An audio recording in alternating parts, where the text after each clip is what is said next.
का ये 5वां बजट, मुझे ये 5वां बजट प्रस्तुत करने का अवसर प्राप्त हुआ और ये बजट जो है वो 51,365 करोड़ रुपए का इसका आकार जो है जो प्रस्तावित है उस रूप में है। और जहां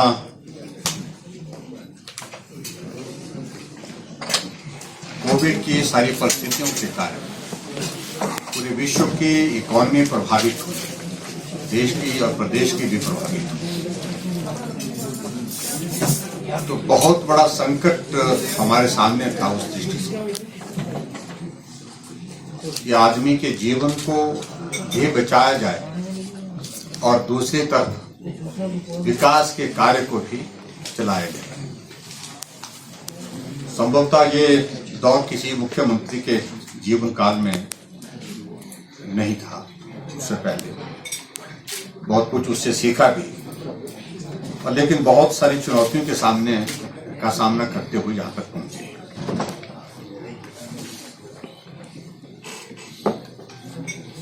और जहां तक अगर हम अपनी अर्थव्यवस्था की अगर हम बात करें, मैं देख रहा हूं कि अब बहुत तेजी से हमारी प्रदेश की जो आर्थिकी जो कोविड के कारण प्रभावित हुई थी, अब धीरे धीरे वो पटरी पर आ रही है।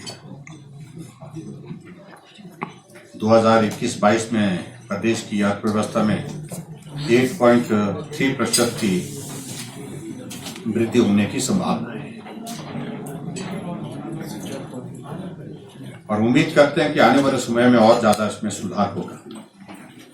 हमारा इस बजट का फोकस हमने पहले दिन से ही पहली कैबिनेट की बैठक में जो सामाजिक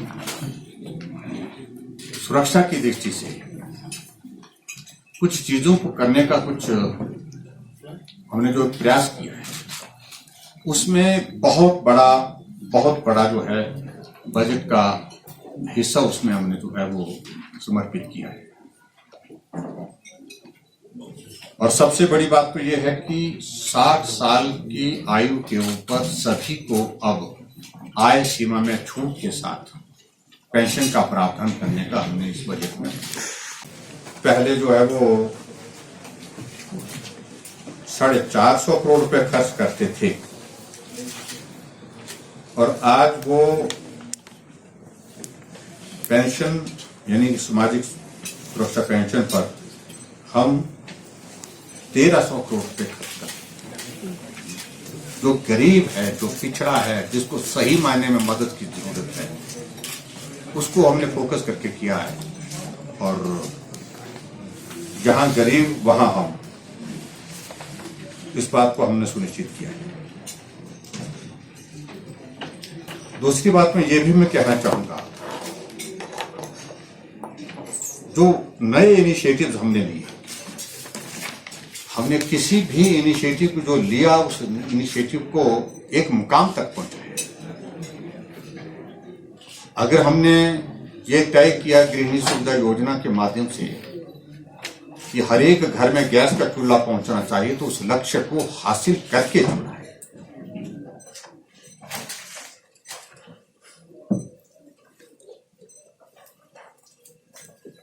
और उसमें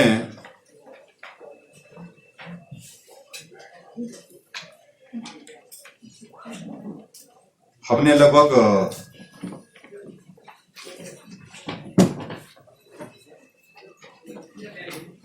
3,25,000 गैस के कनेक्शन दे करके उस लक्ष्य को पूरा किया। 3,25,000 के लगभग कहिए लक्ष्य। हमने इस बात को भी फोकस किया, जहां हिमाचल प्रदेश में 3,500 और 4,000 के करीब हाउसिंग स्कीम के अंतर्गत मकान दिए जाते थे,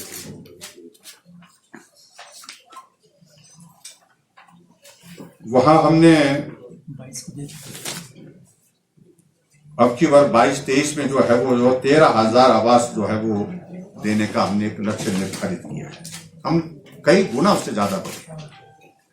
हालांकि हिमाचल प्रदेश में इस बात से हम सहमत है कि हर आदमी के पास घर है, लेकिन किसी के पास अच्छा घर हो, इस बात को सुनिश्चित करने की दृष्टि से। और 22,000 लोगों को हम जो है वो अभी तक जो है वो हाउसिंग स्कीम के अंतर्गत मकान दे चुके हैं। और उसी तर्ज पर अगर आगे हम बढ़ करके कहें, जो हिम केयर की हमने योजना चलाई, उस हिम केयर के योजना को भी एक मुकाम तक पहुंचाया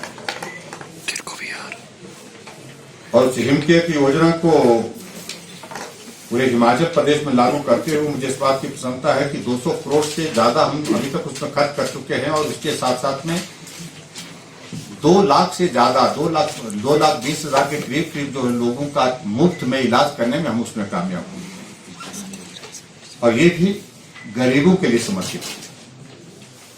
गरीब आदमी जो अपना इलाज नहीं कर सकता, उसके लिए इस दृष्टि से हमने ये सारा इनिशिएटिव लिया और उस योजना को आगे बढ़ाया। और इसके अतिरिक्त आप देखेंगे सारे जितने भी हमारे छोटे एक दिहाड़ीदार की दिहाड़ी बढ़ाना, और अब की बार मैं समझता हूं कि शायद लेकिन आज तक के इतिहास में 50 रुपए की इंक्रीज आज से पहले कभी नहीं हुई है एक साल।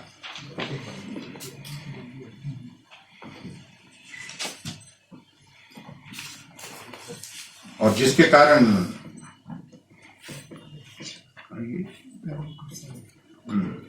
एम्प्लॉयज है उनको भी उसमें लाभ मिलेगा। और जो पैरा वर्कर्स हैं उन सबको, जैसे आंगनबाड़ी के लिए हमने तय किया कि आंगनबाड़ी के लिए 1,700 रुपए की इंक्रीज की है, और हमारे ही कार्यकाल में 4,500 की इंक्रीज की है।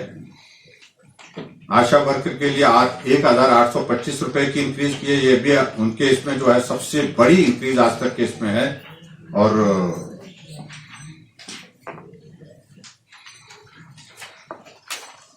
उनको लाभ देने की कोशिश हुई है। दिहाड़ीदार की अगर 50 रुपए के हिसाब से हम बात कहें, जिसका मैंने जिक्र अंदर भी कर लिया है, उस पे मैं यही कहना चाहूंगा कि अब दिहाड़ी जो है वो 350 रुपए हो जाएगी, और हमारे ही कार्यकाल में 4,200 रुपए प्रति माह का लाभ एक दिहाड़ीदार को इन 4 वर्षों में। जयराम ठाकुर ने आखिरी इस कार्यकाल का बजट पेश किया, कैसे दिखती है कांग्रेस पार्टी और पूरा विधायक वो जो है अपोजिशन? देखिए, मुख्यमंत्री जी ने बहुत लंबा 3 घंटे तक लगातार पढ़ के जो है ये बजट पेश किया, लेकिन इस बजट में जो प्रदेश के लिए जो विकास की आशाएं थी वो सारी जो है धूमिल हो गई। और चुनावी साल है, चंद चुनावी घोषणाएं या लुभावनी घोषणाएं जो कि करने के अलावा प्रदेश के जो लोग जिनकी निगाहें इनके ऊपर लगी हुई थी और उनके बारे में तो ये बजट पूरी तरह साइलेंट है। एक बात स्पष्ट हो गई कि इस बजट में आप देखें कि कर्मचारी यहाँ आंदोलन कर रहे थे और उनको उम्मीद थी कि आज बजट आएगा, क्योंकि इनका अंतिम बजट है, 5वां और अंतिम बजट है, तो उनको उम्मीद थी कि आज ये कोई ना कोई बड़ी बात करेंगे। लेकिन इन्होंने कर्मचारियों को इस बजट में चलताऊ तरीके से निपटा दिया।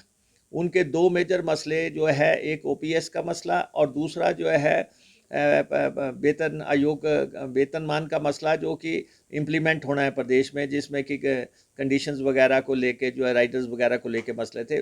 दोनों के बारे में मुख्यमंत्री ने चुप्पी थाम ली, खामोशी, और डॉक्यूमेंट में कहीं कुछ लिखा नहीं।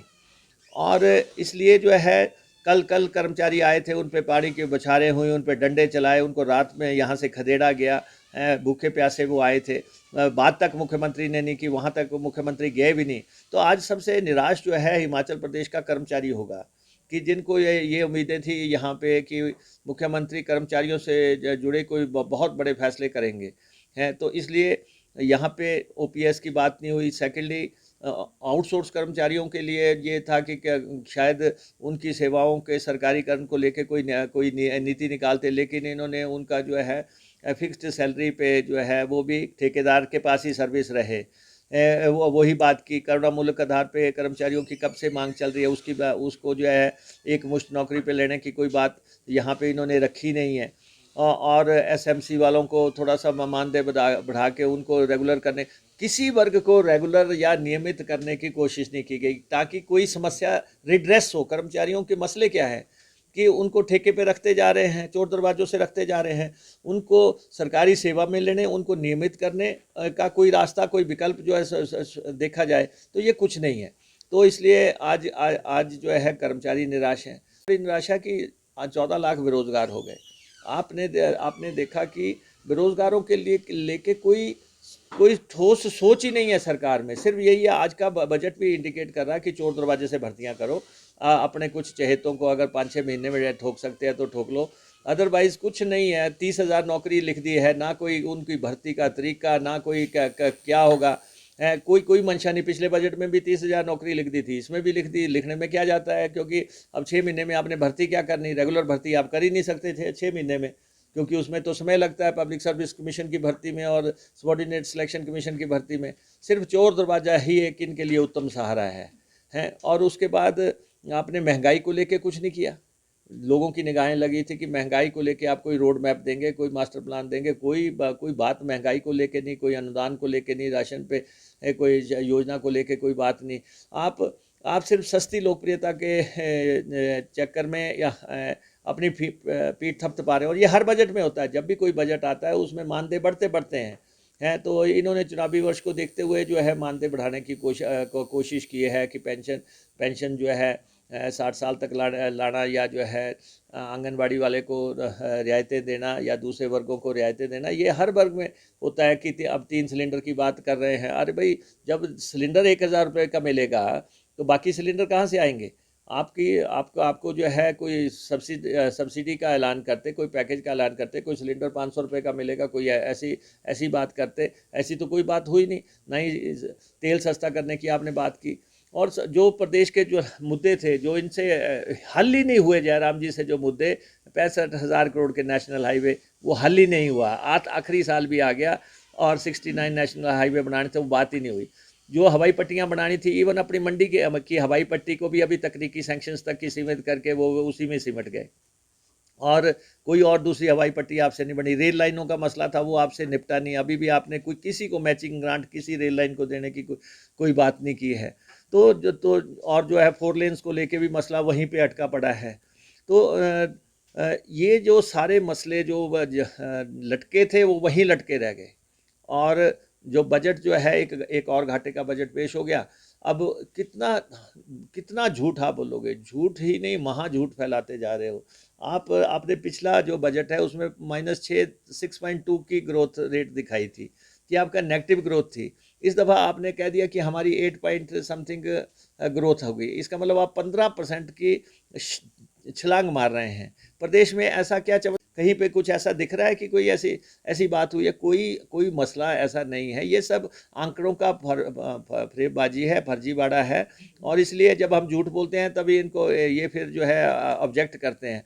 तो लेकिन विकास दर को लेकर पूरी तरह ये जो है गलत तरीके से पिक्चर यहाँ पे रख रहे हैं। और बजट को भी देखो आप कि बजट में पिछली दफ़ा जो है 45% पैसा विकास के लिए था, इस दफ़ा 29 रह गया। इसका मतलब 14-15% का कट लग गया। विकास तो ठप हो गया। विकास के लिए आपके पास पैसा ही नहीं रहा, ना आप इंटरेस्टेड हैं कि कोई विकास करना है, कोई कल्याण करना है। तो इसलिए ये बजट जो है, जो आखिरी बजट या जो चीज़ समझते थे कि ये सरकार जो है इन मुद्दों को एड्रेस करेगी, वो कुछ नहीं है। इसलिए डायरेक्शन लेस है, सिर्फ जुमलाबाजी है।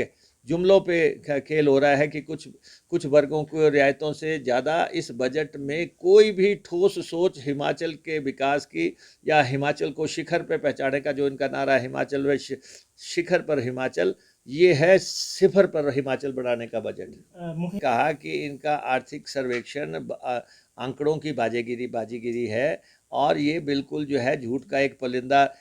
बड़ा हैरानी की बात हो गई है कि अब विधानसभा में चाहे राज्यपाल के अभिभाषण हो, चाहे बजट हो, चाहे आर्थिक सर्वेक्षण हो, जो झूठ ही झूठ परोसा जा रहा है। फिर झूठ यहाँ पे रखते जा रहे हैं। और यहाँ पे जो अब आखिरी बजट है, ये तो आपके सामने महा झूठ साबित होगा, क्योंकि प्रदेश की जनता इनकी और निगाहें लगाई बैठी थी।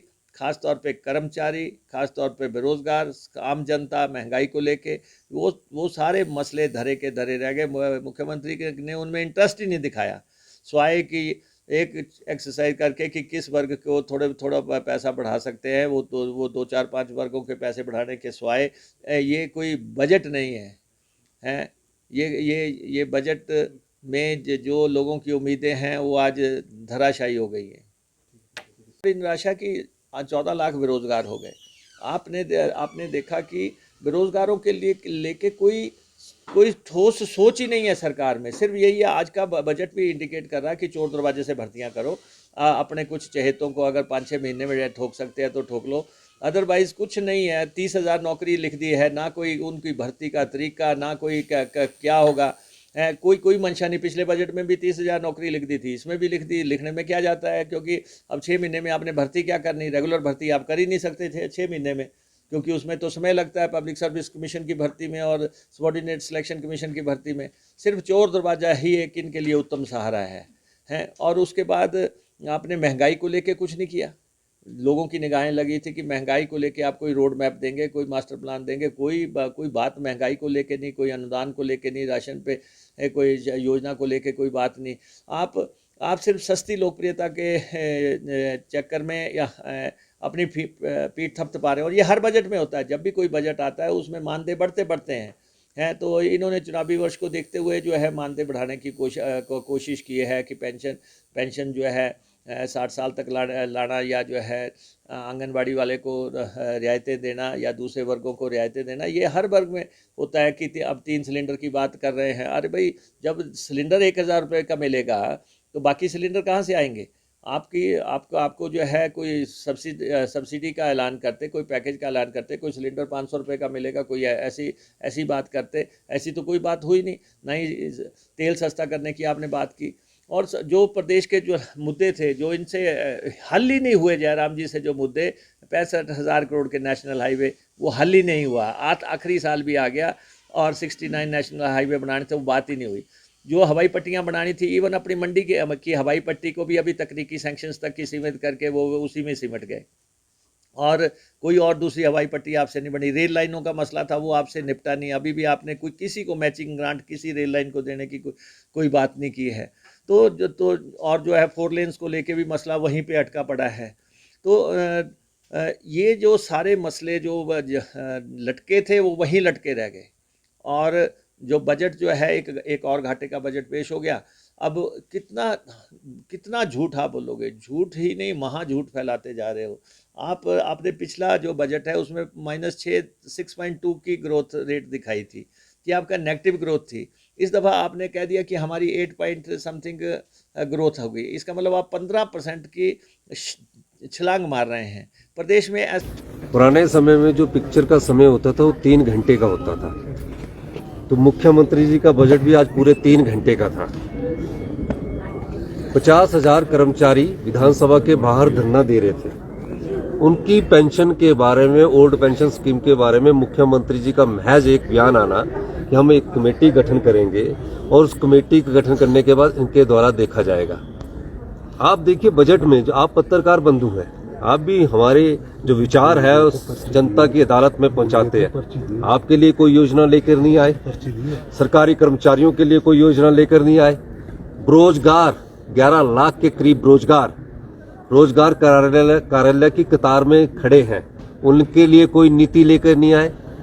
जहां प्रदेश की जनसंख्या 93% पढ़ी लिखी है, उनके लिए कोई नीति लेकर नहीं आए।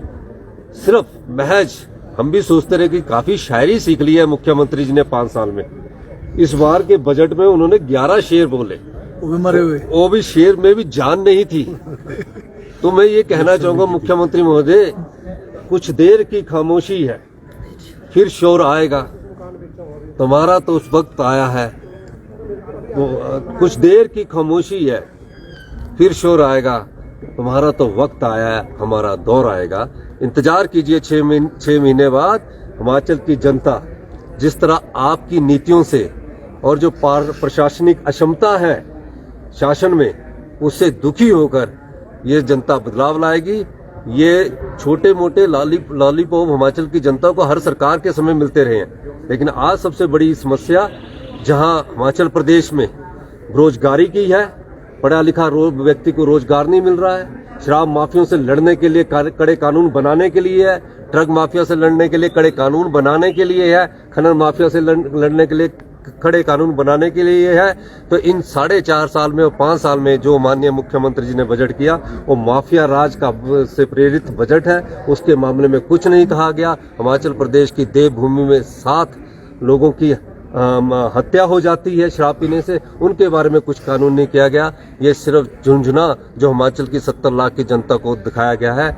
आने वाले समय में जनता इसका मुंह तोड़ जवाब देगी। धन्यवाद। चलो सर, नेगी सर, आप भी आप सर एक मिनट जाना नहीं पड़ेगा आप सर। जाओ सर। जी सर, मुख्यमंत्री ने बजट पेश किया, आखिरी बजट था, किस तरह से देखते हैं सर? देखिए, ये बजट जो है केवल मात्र झुंझुना था। ये बजट मात्र जो है लोगों को जिस तरीके से एक औपचारिकता निभाने वाला बजट था। अभी जैसा सुक्खू जी ने कहा कि प्रदेश के जो बेरोजगार युवा है, पढ़े लिखे बेरोजगार युवा है, जिनको बहुत उम्मीदें इस बजट से थी, उनके बारे में कुछ नहीं कहा गया। इनका जो ड्रीम प्रोजेक्ट है उसमें भी अभी कहा कि डीपीआर बनकर तैयार है और इन प्रिंसिपल हमने उसमें बात करी है। कितना पैसा आपके ग्रीनफील्ड एयरपोर्ट में आना है उसके बारे में कोई बात नहीं हुई। और सबसे बड़ी बात जो आज प्रदर्शनकारी ओपीएस है उनको भी जबरन जब बजट खत्म हो गया उसके बाद जाकर जो है पर्ची से उनको याद दिलाया गया कि जो पिछले कल यहाँ पे धरना प्रदर्शन हुआ उस पर भी कुछ बोले। तब जाके उन्होंने आश्वासन दिया कि हमने इस पे हाई पावर्ड कमेटी जो है वो चीफ सेक्रेटरी के अध्यक्षता में गठित की है। तो ये मैं कहना चाहूंगा कि ये सरकार का आखिरी बजट था, मुख्यमंत्री जी का आखिरी बजट था और इसमें भी इन्होंने केवल औपचारिकता निभाने के बजाय और जो थोड़ा थोड़ा सबको जो है मानदेय बढ़ाए सबके, वो जैसा सब कहते हैं कि ये तो हर सरकार अपने समय में थोड़ा थोड़ा करती है, मगर जो एक विजन इस सरकार का होना चाहिए था एक आखिरी बजट के रूप में जो प्रदेश के बेरोजगार युवाओं के लिए, प्रदेश की महिलाओं के लिए, प्रदेश के और बागवान किसानों के लिए जो रेवोल्यूशनरी सोच होनी चाहिए थी उसको इम्प्लीमेंट करने में ये सरकार पूरी तरीके से जो है वो विफल हुई है। थोड़ा माइक पीछे रखो। जी सर, क्या किस तरह से देखते हैं सर इस बजट को? आपने बोला कि शेर थे वो भी मरे हुए। अच्छा, मुख्यमंत्री जी ने जो आज आखिरी बजट पेश किया है, जब पहला बजट पेश किया था और पहला वक्तव्य दिया था माननीय मुख्यमंत्री जी ने हिमाचल को राम राज्य लाने की बात की थी। आज 5 साल पूरे अब होने जा रहा है, तो 5 साल के बाद जो है पहाड़ को खोदा गया तो उसमें से चुहिया निकली और वो भी मरी हुई चुहिया निकली है। अब आप बताइए कि ठीक है, आज की इस महंगाई के दौर में सभी वर्ग के जो लोग हैं, जो ज़्यादातर शोषित वर्ग के लोग हैं, चाहे हमारे मजदूर भाई हैं, चाहे आंगनवाड़ी वर्कर्स हैं, चाहे हमारे आउटसोर्स कर्मचारी हैं, चाहे हमारे एसएमसी के अध्यापक हैं, जिनको पक्की नौकरी नहीं है, उन सबको थोड़ा थोड़ा सा जो है बढ़ोतरी किया है। जहां आज महंगाई चरम पर है और वो भी थोड़ा थोड़ा बढ़ोतरी करने से कितना होगा? अब गाय के लिए 500 से 700 रुपए कर दिए, और अब गाय के लिए 500 से 700 रुपए और मजदूर को कुल 50 रुपए। अब बताइए कैसे लोग हैं जो एक पशु को तो जो है 700 रुपए महीना कर रहे हैं, और जो जीता जागता आदमी है या बुजुर्ग आदमी है या महिला है उसके पेंशन में कितनी बढ़ोतरी की? आप हमें पशु से भी कम समझते हैं। तो इनकी जो विचार है, इनकी जो सोच है, इनकी जो मानसिकता है, केवल वोट बटोरने की मानसिकता है। बेरोजगारों के लिए कोई योजना नहीं है, ओल्ड पेंशन स्कीम के लिए कोई योजना नहीं है, प्रदेश को किस तरह से समृद्ध करना है उसकी कोई योजना नहीं है।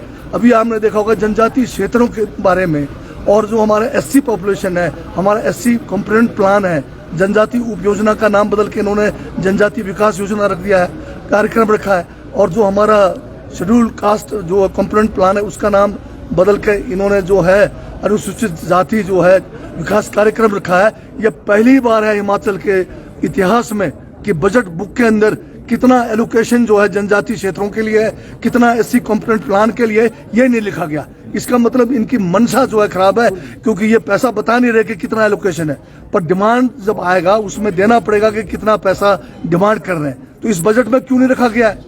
इसका मतलब ये जो है कि ये कुछ इसमें गड़बड़ करने जा रहे हैं। तो ये जनजातियों के खिलाफ है, ये बजट किसानों के खिलाफ है, ये बजट जो है वर्किंग क्लास जो है उसके खिलाफ है, कर्मचारियों के खिलाफ है। ये किसी का फायदा करने वाला बजट नहीं है। तो इसलिए जो माननीय मुख्यमंत्री जी बड़ी बड़ी बातें कर रहे थे, जो सबका साथ सबका विकास जो है विनाश का, इन्होंने जो है 5 साल में सबका विनाश करके अब 5 साल जो है विनाश करके जाने वाले हैं। आने वाले समय में हमें भारी मुसीबतों का सामना करना पड़ेगा। धन्यवाद।